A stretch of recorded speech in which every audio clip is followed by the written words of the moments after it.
Bonjour à tous. Nous examinerons avec vous un autre cas terrible aujourd'hui. Outre une travailleuse assidue, Techi Meena Lishi était une mère, une épouse et une fille aimante. Meena a partagé l'Arunachal Pradesh, en Inde, avec sa fille et son mari, Lishi Roni. Meena est tombée enceinte pour la deuxième fois en mars 2020, ravissant une fois de plus leur famille. Mais Meena a malheureusement eu un accident le 5 novembre 2020, alors qu'elle était enceinte de 7 mois. Tout le monde a d'abord pensé qu'il s'agissait simplement d'un accident, mais une fois que la police est intervenue, un récit assez horrible et terrible a fait surface. Il faut recommencer depuis le début si l'on veut comprendre l'ensemble du problème. Vivant dans une petite ville connue sous le nom de Nahar Lagoon dans l'Arunachal Pradesh, Techi Meena partageait une maison avec sa famille.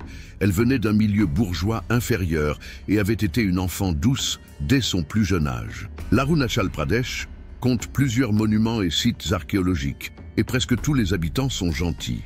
Bien que modeste dans l'Arunachal Pradesh, la lagune de Nahar est réputée pour son magnifique environnement naturel. Meena était une fille très douce qui appréciait chaque relation. Elle soutenait sa famille, aimait beaucoup ses amis et ses proches et restait avec eux dans des circonstances difficiles. Meena venait d'une petite ville, mais ses objectifs étaient grands. C'est pourquoi en 2008, elle a déménagé pour poursuivre ses études à Itanagar, la capitale de l'Arunachal Pradesh. En tant que capitale de l'Arunachal Pradesh, Itanagar possède plus de commodités que Nahar Lagoon. Meena a été acceptée dans une institution polytechnique après s'être installée à Itanagar. Au début, il faut un certain temps à quiconque pour s'acclimater à une nouvelle ville et à une nouvelle université. Meena a vécu la même chose. Mais un jour, Meena est tombée sur Lishi Roni. Meena a trouvé plus simple de s'adapter à la nouvelle ville et à l'université après avoir rencontré Roni. Dès leur première rencontre, ils ont apprécié la personnalité et la nature de chacun. C'est pourquoi ils ont commencé à passer la plupart de leur temps universitaire ensemble. Meena a également découvert plus tard que Roni était le fils d'un homme politique bien connu de l'Arunachal Pradesh. Quand Meena et Roni sont tombés amoureux, ils ne le savaient même pas. Après 2 ans de relation, ils ont décidé de se marier. Suite à ce choix, Roni a demandé l'accord de sa famille.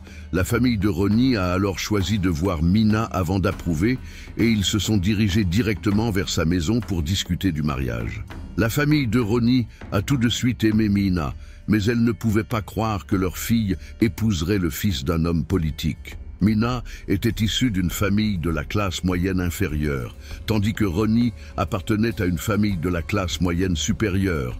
Leurs familles étaient donc quelque peu différentes les unes des autres. La famille de Meena a donc été surprise lorsque la famille de Roni s'est rendue chez elle avec une demande en mariage. Il s'agissait d'un problème majeur dans l'Arunachal Pradesh, car même aujourd'hui, les décisions de mariage dépendent fortement du niveau socio-économique et de la caste.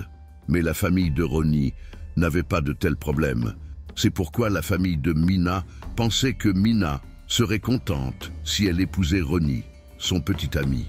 La famille de Meena a donc approuvé le mariage et en 2012, Meena et Roni se sont mariés traditionnellement.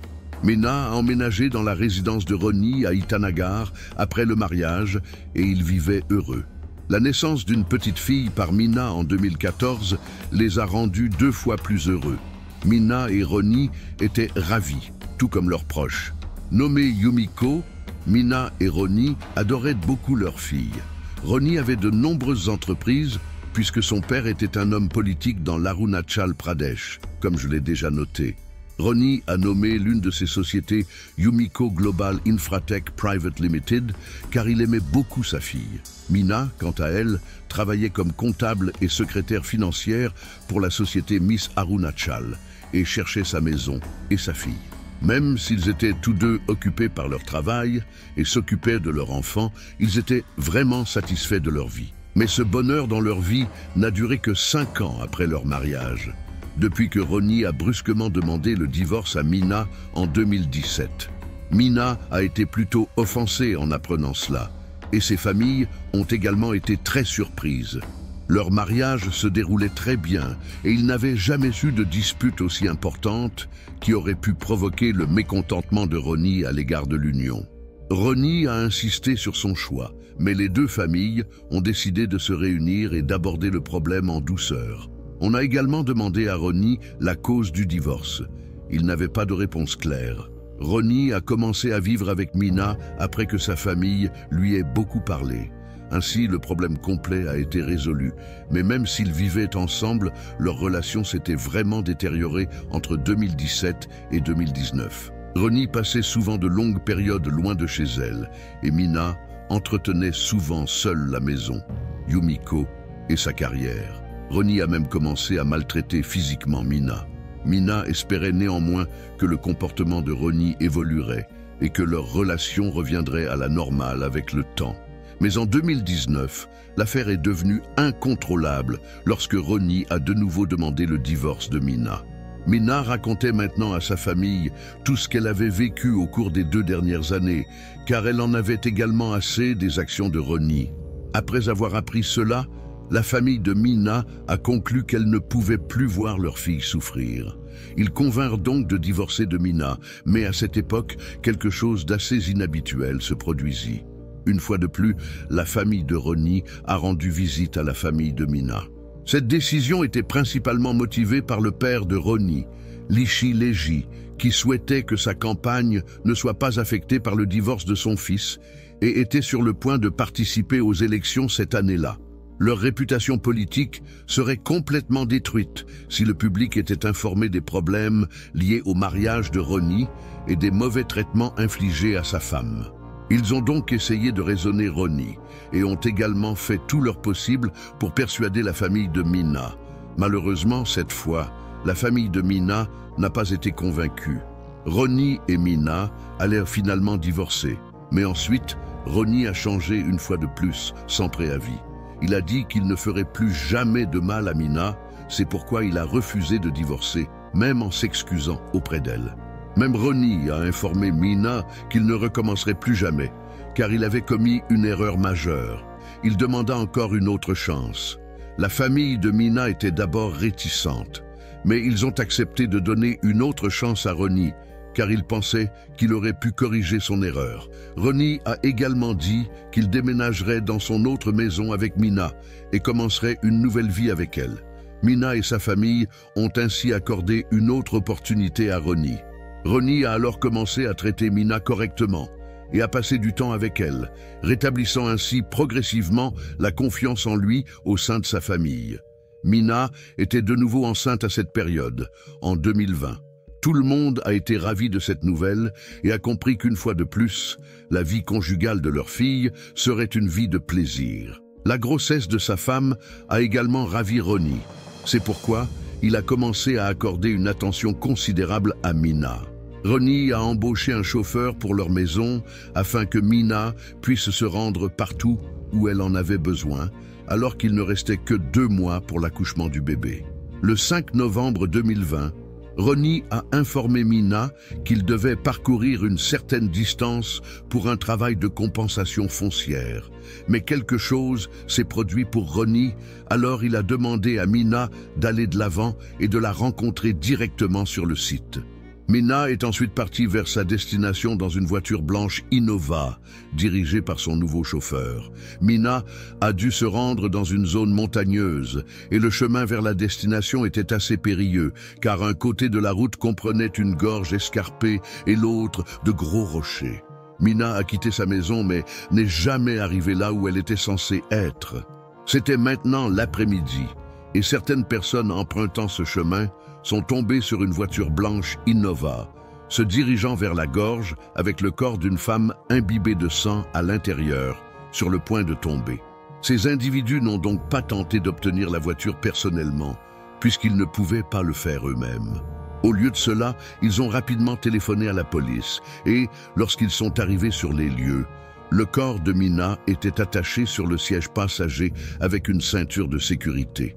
Les policiers ont cependant été surpris de voir le conducteur de la voiture disparaître de leur vue. Le corps entier de Mina était couvert de sang et sous son siège, le sol était également couvert de sang.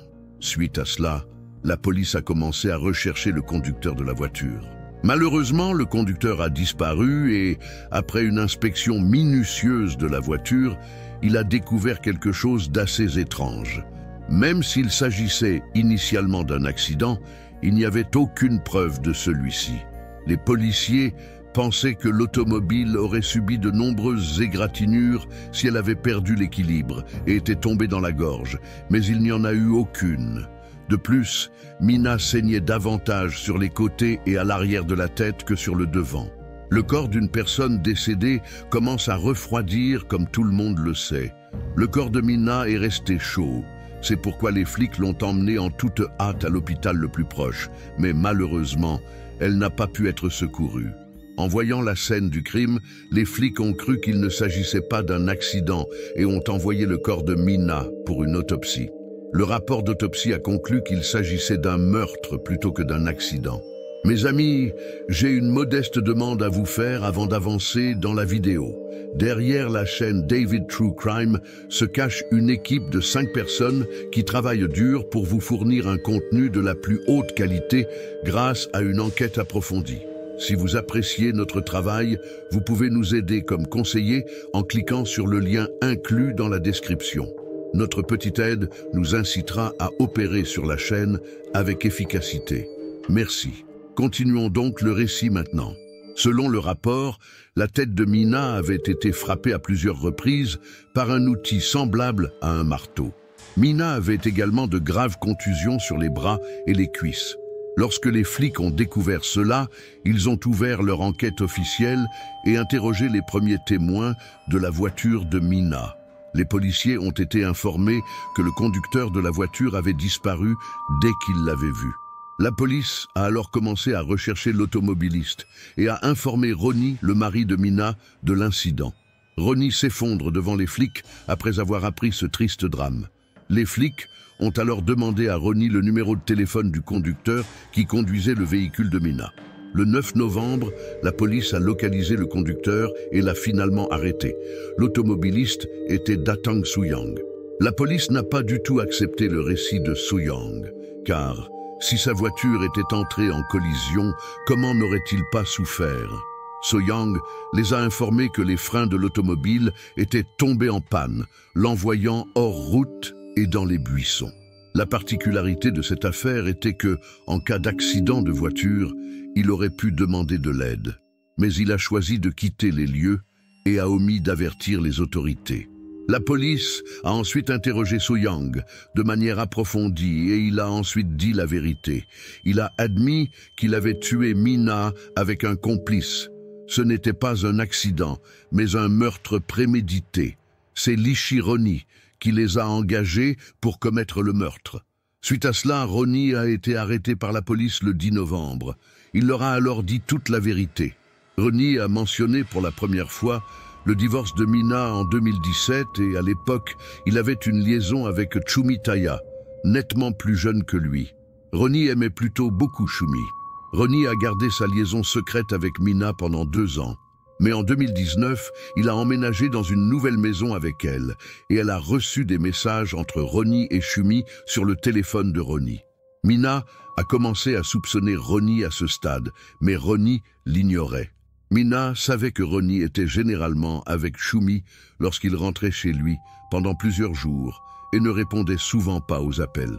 Une fois, Mina a visité la maison de Chumi, pensant que Ronnie pourrait être là, et ses soupçons se sont avérés exacts lorsque Ronnie n'était pas rentré chez lui depuis plusieurs jours. Mina a claqué, cependant, lorsqu'elle est entrée dans la pièce et a trouvé Chumi et Ronnie en train de s'embrasser. Chumi voulait que Ronnie soit toujours avec elle, même si elle ne savait pas que Ronnie était marié et avait un enfant. Mina, quant à elle, a gardé le secret sur sa famille, mais a commencé à menacer Ronnie à la suite de cet incident, ce qui a rendu Ronnie plus conscient de Mina. Ronnie, cependant, était vraiment rusé. Son père était un homme politique bien connu qui ne le laisserait jamais demander le divorce. Il savait donc qu'il ne pourrait pas le faire non plus. Ronnie a donc développé un plan risqué qui provoquerait des spasmes dans la colonne vertébrale. Son plan ferait en sorte que Mina tombe d'abord enceinte afin que tout le monde croie que leur vie conjugale était heureuse. Entre-temps, il a commencé à nommer des tueurs pour tuer Mina. Ronnie s'est rendu dans un motel le 28 octobre 2020 pour voir sa vieille connaissance Kapwang Lowang, qui avait appartenu à un gang clandestin. Ronnie a obtenu Lowang pour recruter des tueurs. Lowang amène ensuite Ronnie devant Tanny Koyang et Datang Soyang. Ensuite, tous les quatre décident que Ronnie Soyang gardera Mina comme chauffeur chez lui et la tuera le 5 novembre, puis couvrira cela comme un accident.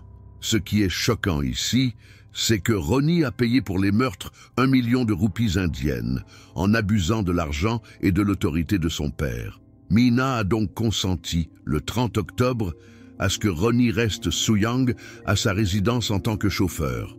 Le 2 novembre, cependant, Soyang a informé Ronnie qu'il avait besoin de l'aide d'une autre personne, puisqu'il ne pouvait pas réaliser le plan par lui-même.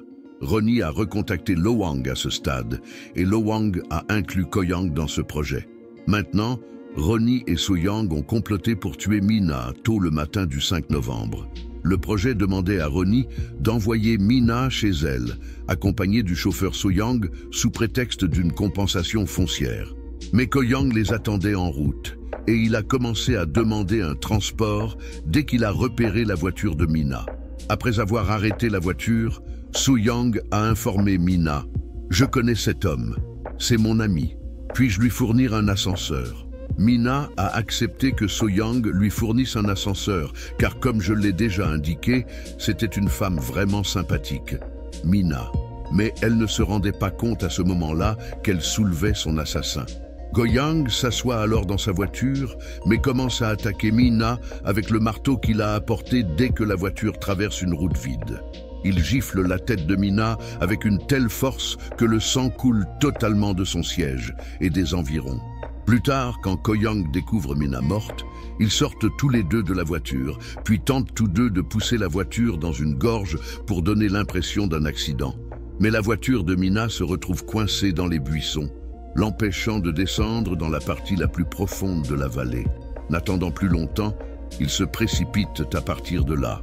En entendant l'incident dans son intégralité, tout l'Arunachal Pradesh a été stupéfait, car de tels crimes majeurs ne s'y produisent généralement pas. La police a alors découvert l'arme utilisée dans le meurtre et capturé tous les délinquants. En plus d'attraper Shumi, les flics ont arrêté les compagnons de Ronnie, Lowang et ses associés. La police dispose désormais de toutes les preuves nécessaires pour punir ces contrevenants. Malheureusement, l'affaire est toujours pendante devant les tribunaux et les délinquants n'ont pas encore été condamnés, même après plus de 3 ans. L'Arunachal Pradesh a également connu plusieurs manifestations importantes au cours de cette période, appelant à la peine capitale pour les délinquants afin qu'aucun ne puisse commettre de tels actes à l'avenir. Mais faute de preuves suffisantes, le tribunal du district et de session de Yupia a innocenté Shumi le 9 janvier 2023. Pour l'instant, c'est la seule mise à jour disponible à cet égard. Si de nouvelles mises à jour surviennent, nous vous les transmettrons via la publication communautaire de la chaîne David True Crime. Ainsi, l'affaire du meurtre impliquant Techi Menalishi se termine maintenant. Vous pouvez également inclure le nom de toute instance sur laquelle vous souhaitez nous suggérer de créer un film approfondi dans la zone de commentaires. Si vous appréciez notre travail, aimez et partagez cette vidéo. Abonnez-vous dès maintenant, si ce n'est pas déjà fait. Merci.